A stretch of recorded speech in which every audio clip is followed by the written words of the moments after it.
Buenas tardes. Bueno, vamos a empezar con el segundo texto que toca en esta primera clase, que es el texto de Sartori, que es el capítulo 9 del libro La política, lógica y métodos. Vimos en el primer texto, en el texto de Urbani, un poco hicimos un juego en la relación entre Urbani y Sartori en relación a esta imbricación que existe en definir la política comparada desde una perspectiva de campo, desde una perspectiva de método.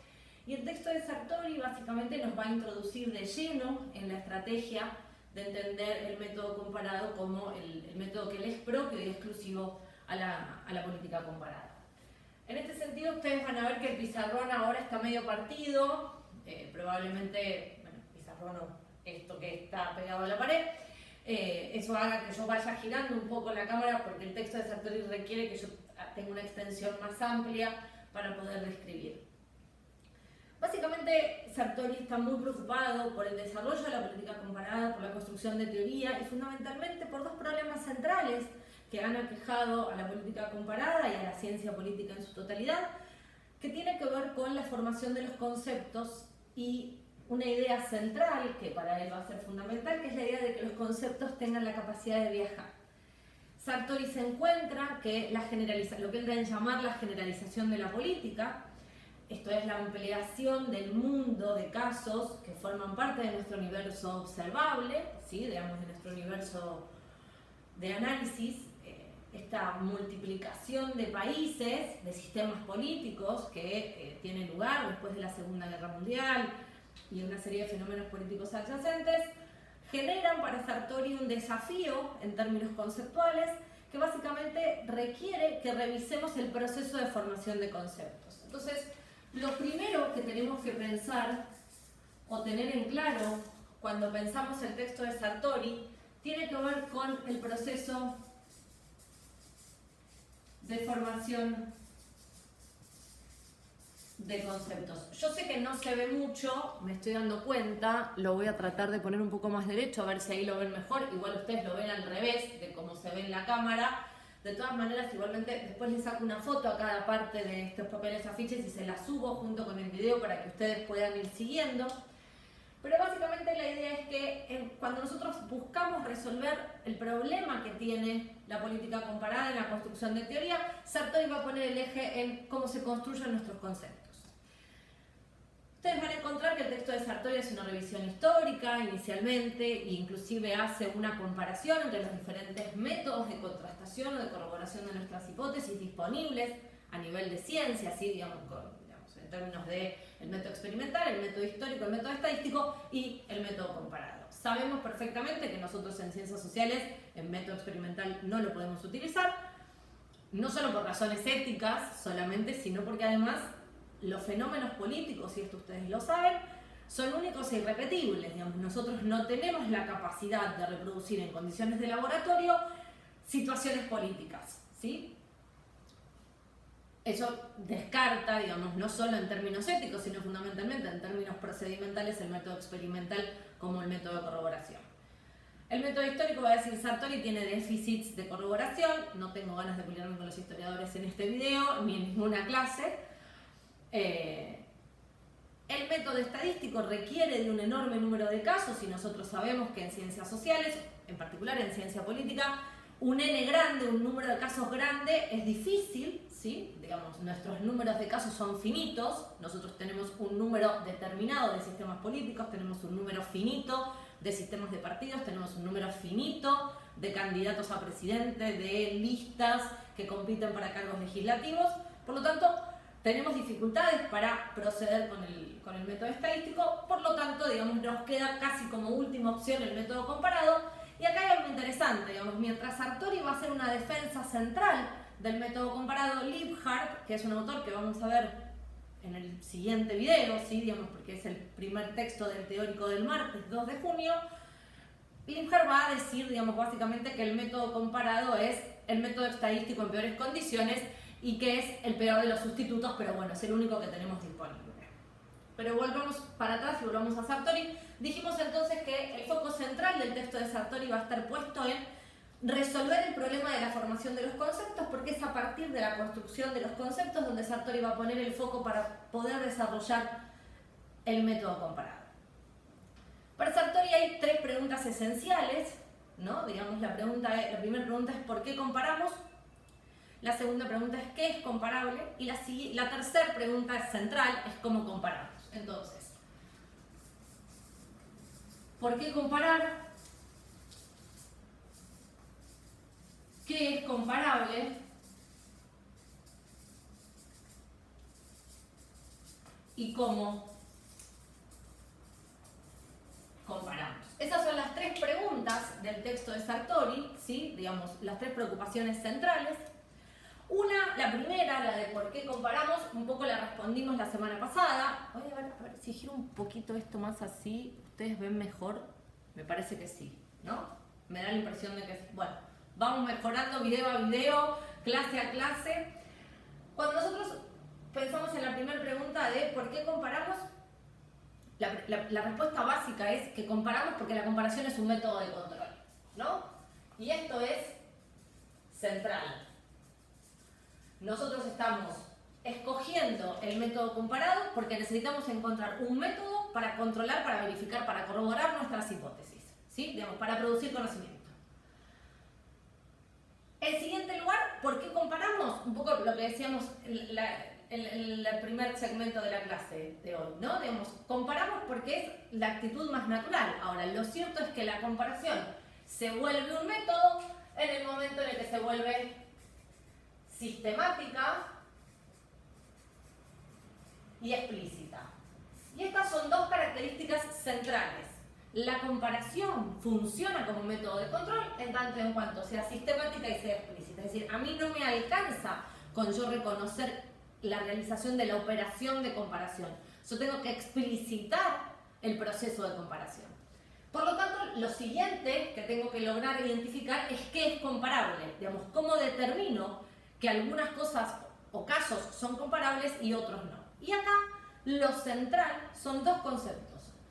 Los objetos, las cosas, los casos en nuestra disciplina, los casos que son comparables en dos condiciones. En primer lugar, la comparación depende de la pertenencia a la clase. Yo algo de esto les dije en el video anterior, ¿sí? Digamos, nosotros podemos comparar casos, ¿sí? En tanto y en cuanto esos casos pertenezcan a la misma clase. ¿Por qué? Porque la comparación depende de la existencia de homogeneidad. Y quiero que este concepto de homogeneidad se lo graben a fuego, básicamente porque va a recorrer todos los textos vinculados al desarrollo del método comparado como este método de control de corroboración de nuestras hipótesis. Y fundamentalmente porque es en la homogeneización de nuestro universo de análisis. Nuestro universo de análisis sabemos bien que es básicamente el conjunto de casos que nosotros nos proponemos estudiar desde una perspectiva comparada y aplicando el método comparado, necesitamos volverlos comparables en la medida en que pertenecen a la misma clase. Para que se entienda esta idea de la pertenencia a la clase y empezar a introducirnos en cuál es la estrategia que Sartori nos propone para el desarrollo del método comparado. La pertenencia a la clase, va a decir Sartori, va a estar dada por la manera en la que nosotros denominemos a la clase y fundamentalmente por las características que asignemos a esa etiqueta a la que llamaremos clase. Uno podría, para darles un ejemplo sencillo, ¿no? Digamos que en general suele ser bastante claro. Nosotros no podemos, porque aprendimos en el colegio primario, sumar peras y manzanas. Sabemos que las peras y las manzanas no se suman. Nos lo enseñó nuestra maestra de matemáticas de tercer grado. Ahora, sí podemos comparar peras y manzanas en tanto y en cuanto peras y manzanas pertenecen a la clase de frutas, ¿sí? Digamos, y todo aquello que nosotros identifiquemos como atributos propios de la idea o del concepto de fruta, ¿sí? Se va a volver comparable en la medida en que identificamos un objeto y decimos, ¿cumple con estas características? Sí, perfecto. Por lo tanto, ingresa a ese conjunto, a esa clase que a nosotros nos interesa identificar un conjunto de objetos para poder denominar y comparar.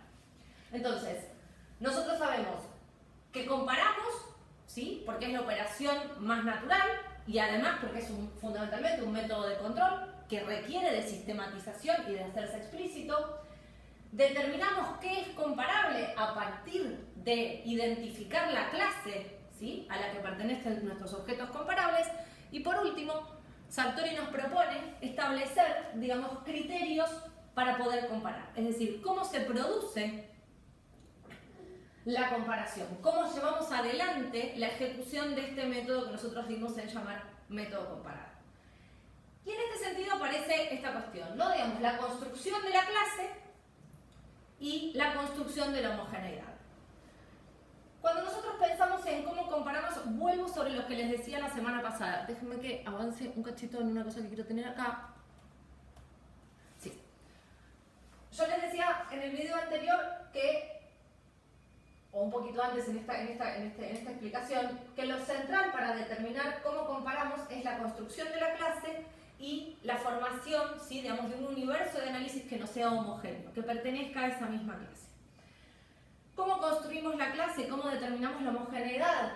A partir de la formación de los conceptos, ¿sí? Digamos, son los conceptos, nuestros conceptos empíricos, esos de los que hablábamos en el video anterior, los que van a determinar si determinados objetos pertenecen o no a la misma clase. Objetos o casos, ¿sí? Digamos, pero lo que me interesa que les quede claro es que cuando nosotros determinamos si podemos comparar, por ejemplo, la Argentina y Uruguay, Argentina y Brasil, Argentina y España, España y Portugal, España y Alemania, Alemania y Argentina, Estados Unidos y México, ¿sí? Digamos, esos casos, esos sistemas políticos se vuelven comparables en tanto y en cuanto nosotros construyamos el concepto que los hace pertenecer a la misma clase de objetos, ¿sí?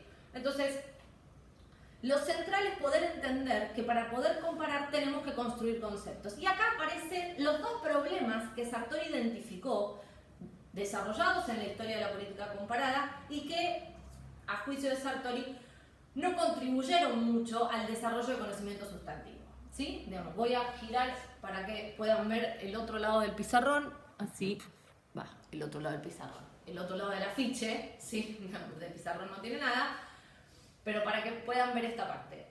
Quédense tranquilos y tranquilas y tranquiles, que yo después les saco foto a las dos partes y se las subo para que los tengan también. Dijimos entonces que Sartori estaba centrado principalmente en la formación de conceptos y en este sentido Sartori va a identificar que la ciencia política y la política comparada han tenido dos problemas centrales. Esos dos problemas, y por los cuales para él es indispensable que nosotros pongamos el foco en la formación de conceptos para poder implementar y desarrollar el método comparado, tiene que ver con lo que él llamar el estiramiento conceptual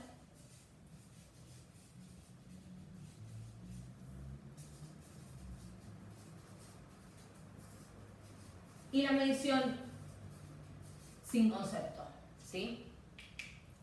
Cuando nosotros, de hecho en el texto de Urbani también refiere la idea del estiramiento conceptual. ¿Qué es el estiramiento conceptual? El estiramiento conceptual básicamente es asignar una definición tan laxa a un concepto que ingrese en esa definición casi cualquier cosa, ¿sí? Digamos que cualquier caso pueda cumplir con formar parte de la clase.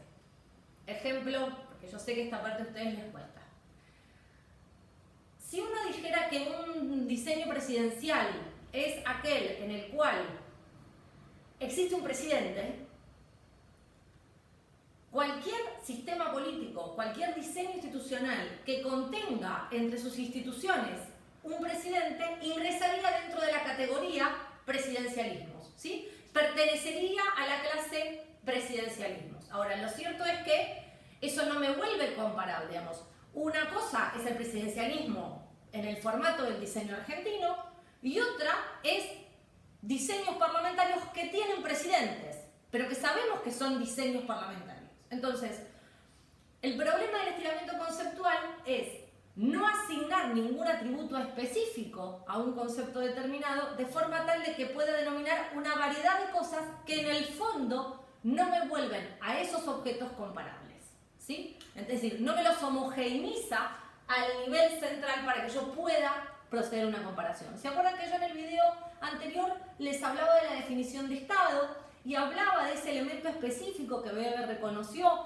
en la idea de Estado que tiene que ver con el monopolio legítimo de la violencia? Bueno, Cuando nosotros pensamos en la formación de los conceptos, dice Sartori, lo que tenemos que ser capaces es de identificar cuáles son los atributos que definen ese concepto y fundamentalmente cuál es el atributo específico, esto es, cuál es esa característica que no puede faltar, ¿sí? Entonces, cuando nosotros pensamos, por ejemplo, en determinar la clase a la que pertenecen los diseños presidenciales, ¿sí? La clase presidencialismos, nosotros no podemos ser tan laxos como para decir que contenga entre sus instituciones una presidencia, ni tan específicos como para decir que los diseños presidenciales son aquellos diseños en los cuales el presidente se elige de forma directa, con eventualidad de balotaje, a partir de no obtener más del 45% o una diferencia de 10 habiendo sacado el 40% en relación al segundo, ¿no? Es decir, que es la definición básicamente de cómo se elige el presidente de la Argentina. Es decir, si yo digo que para hacer un diseño presidencial el presidente tiene que ser electo,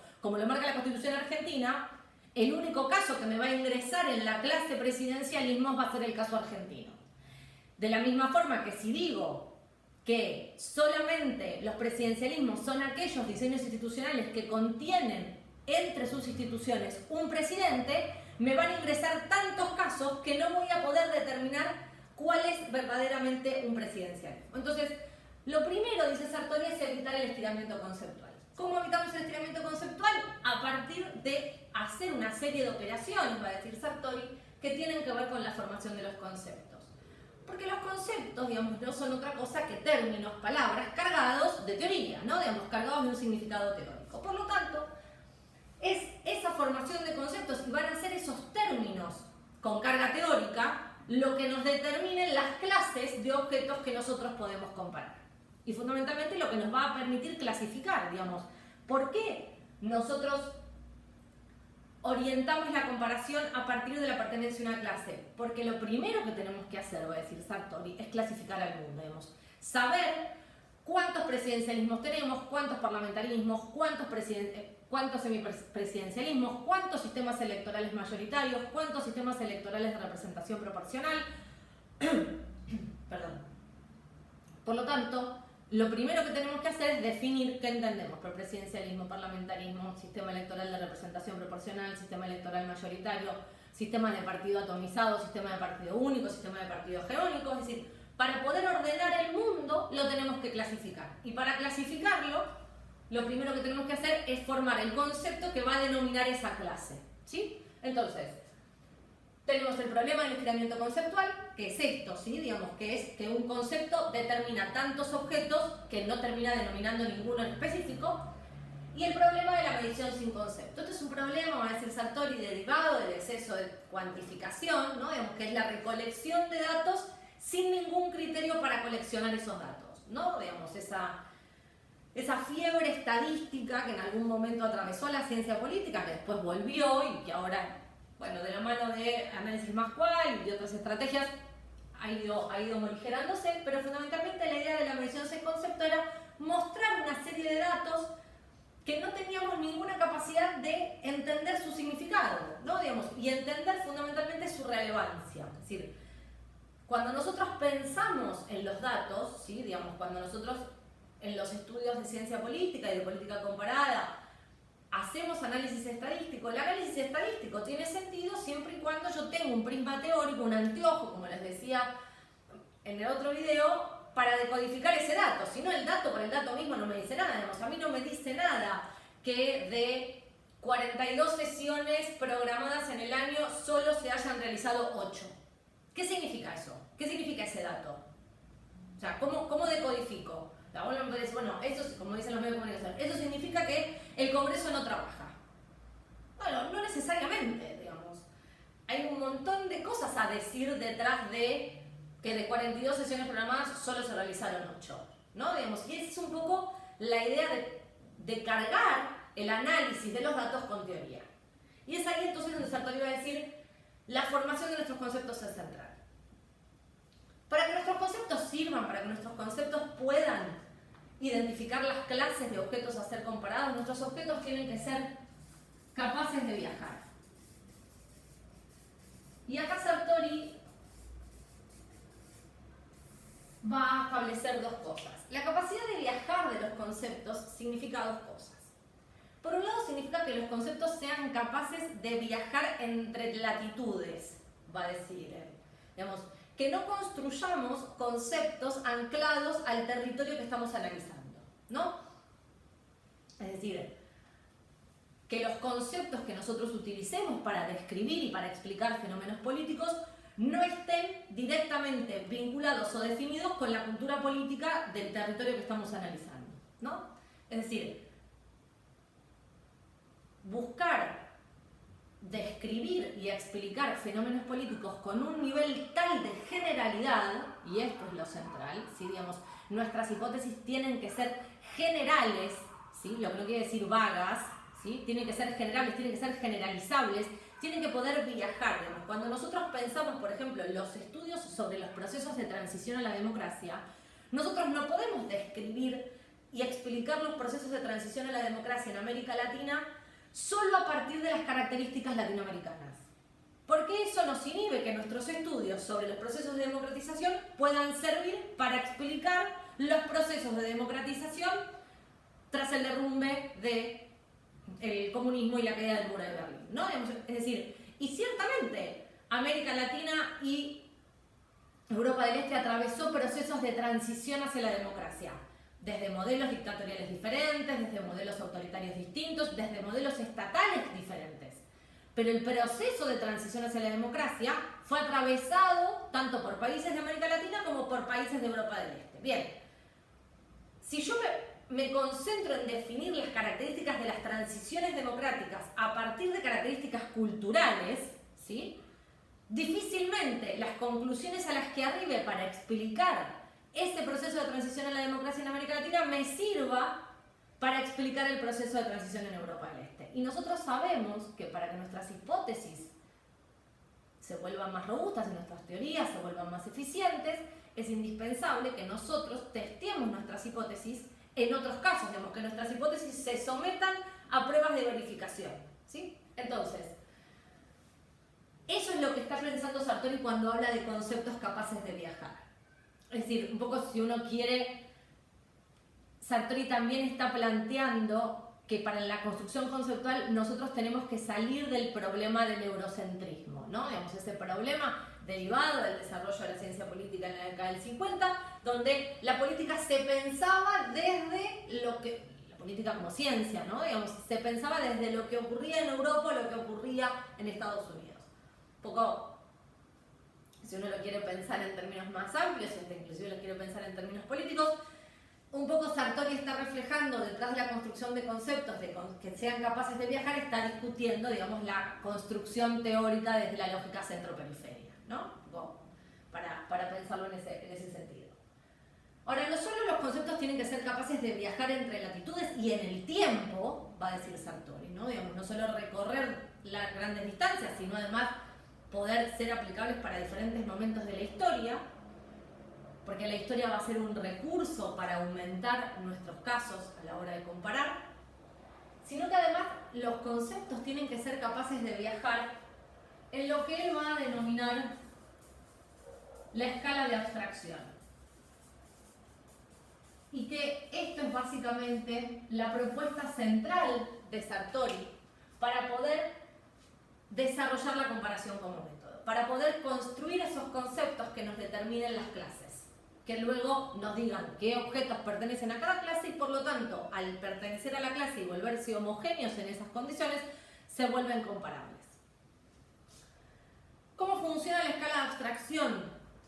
La escala de abstracción, yo sé que ustedes la van a leer en el texto, van a escuchar el video y van a decir, Mara, no entiendo nada.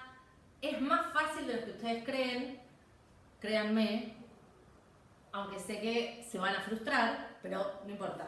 El lunes, cuando veamos tanto el texto de Urbano como el texto de Sartori en el encuentro presencial que tengamos, vamos a volver sobre este punto. La escala de abstracción, va a decir Sartori, es básicamente la primera operación conceptual, la primera operación teórica inclusive, que cualquier investigador tiene que hacer para identificar los casos que va a estudiar. Es decir, va a tener que construir los conceptos que van a formar las clases, que van a determinar qué objetos pertenecen a esa clase para luego poder comparar. Es decir, la escala de abstracción es la operación anterior al proceso de clasificación y necesaria. Sartori va a decir lo siguiente: la escala de abstracción tiene 3 niveles: alto, medio y bajo. No es muy difícil, ¿sí? Cada nivel de la escala va a ubicar una serie específica, un tipo específico de conceptos, ¿sí? Y cuando Sartori plantea que los conceptos tienen que ser capaces de viajar en la escala de abstracción, lo que quiere decir es que tienen que ser capaces de moverse del nivel medio al nivel alto, del nivel alto al nivel bajo, del nivel bajo al nivel medio y a la inversa. Es decir, que nosotros tenemos que ser capaces de agregar o sacarle atributo a nuestros conceptos para que viajen verticalmente entre los 3 niveles de la escala de abstracción. ¿Cómo se produce esta operación? Sartori va a decir: los conceptos contienen extensión e intención, o connotación y denotación, ¿sí? La extensión es la cantidad de casos a las que un concepto hace referencia. La intención refiere a la cantidad de atributos que yo utilizo para definir un término. O lo que es lo mismo, la denotación es la cantidad de casos que son denotados, que son nombrados con ese término, ¿sí? Y la connotación, ¿sí?, es la cantidad de características que tiene un determinado objeto.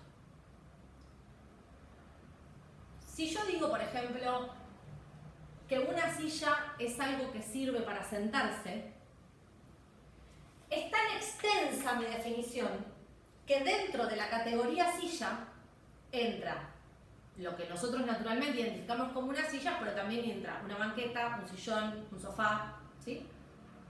Ahora, cuando nosotros somos capaces de decir que la silla es diferente del sillón, que el sillón es diferente de la banqueta, si bien todos forman parte de algo que sirve para sentarse, ¿sí? Una mesa también, uno podría decirme, bueno, para una mesa también podría servir para sentarse, sí, correcto.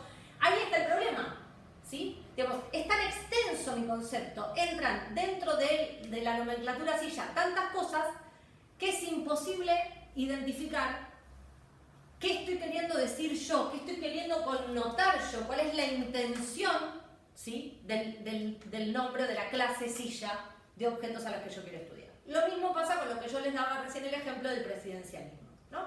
Digamos, cuanto más extenso, por lo tanto, sea mi concepto, más abstracto va a ser, ¿sí?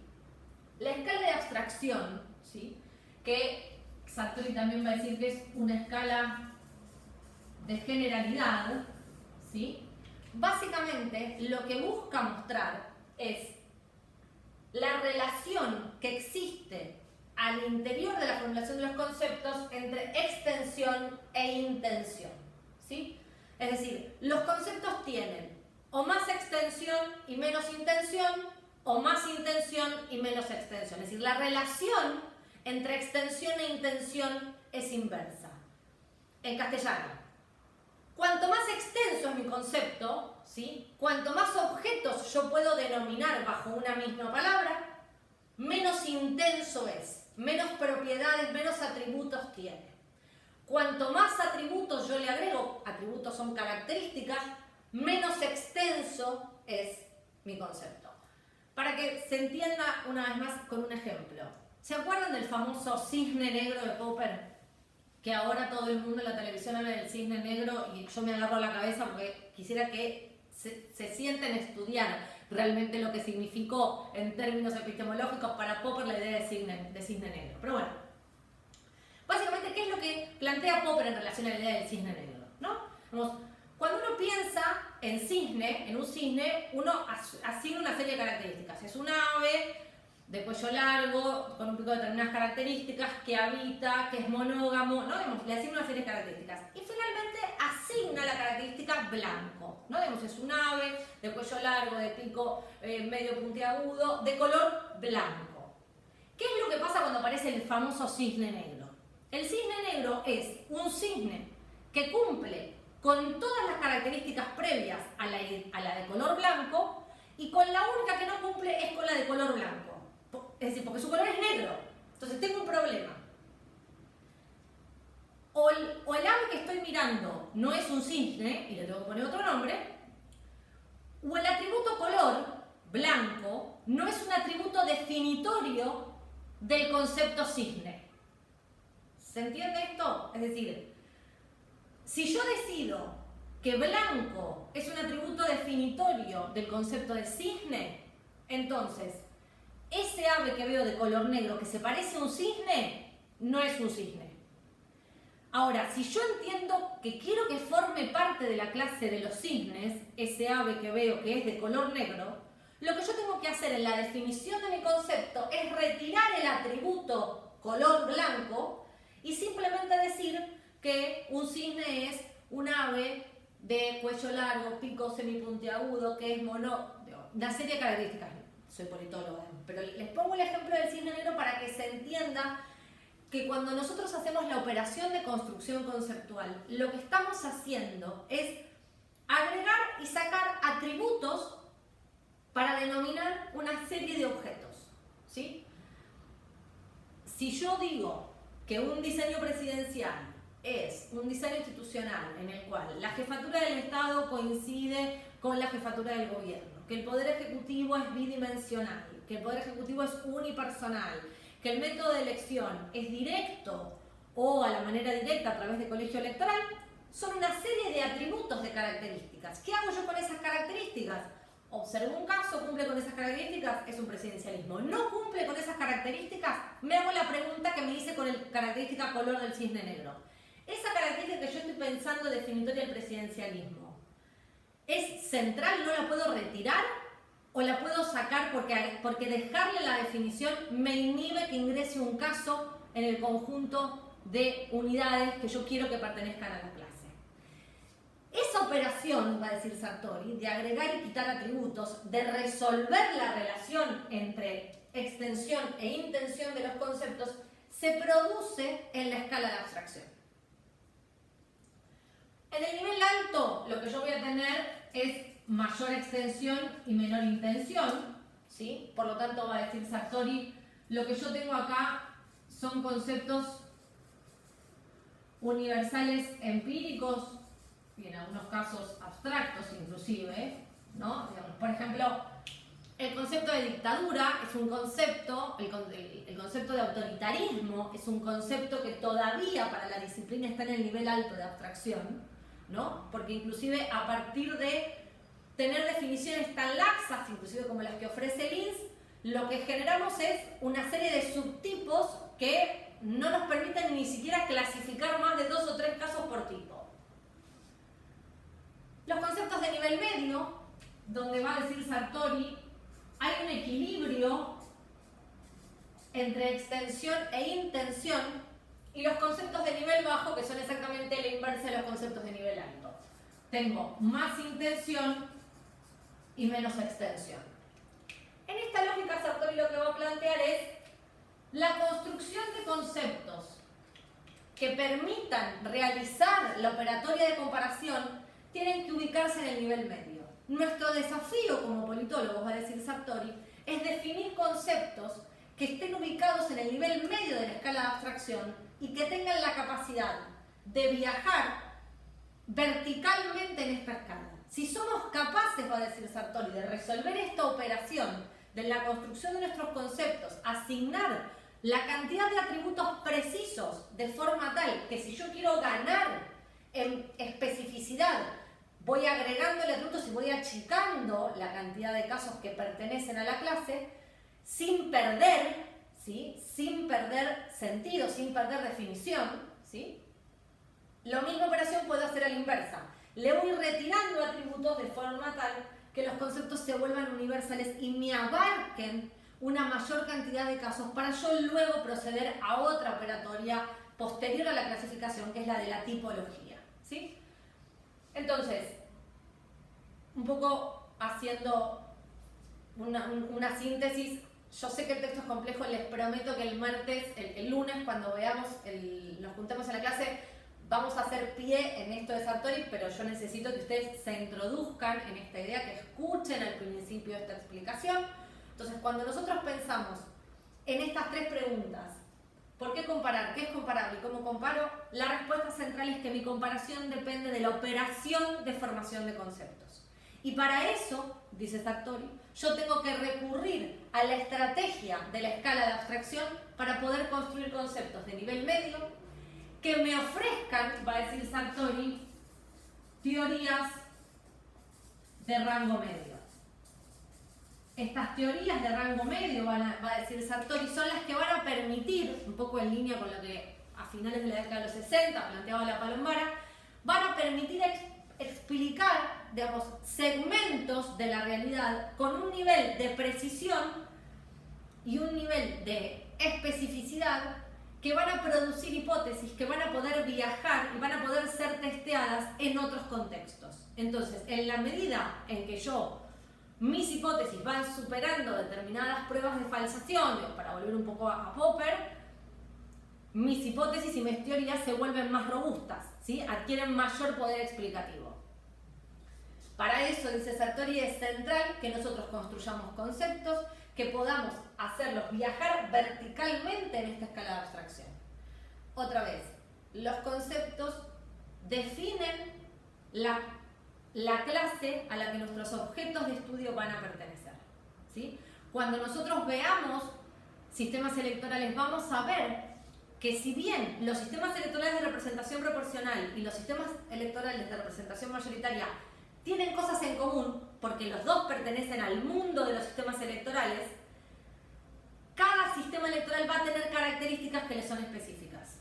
Pero para poder determinar que un determinado sistema electoral forma parte de la clase de sistemas electorales de representación proporcional o de los sistemas electorales mayoritarios, lo primero que tuve que hacer es definir cuáles son esos atributos específicos que me dicen a mí que estoy frente a un sistema electoral proporcional o a un sistema electoral mayoritario.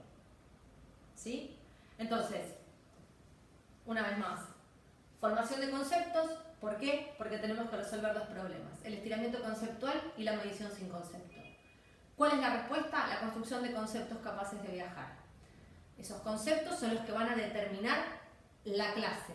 Y es la pertenencia a la clase lo que nos determina a nosotros que nuestros objetos, nuestros casos, son comparables. Pertenecen al mismo universo de análisis. Son homogéneos, ¿sí?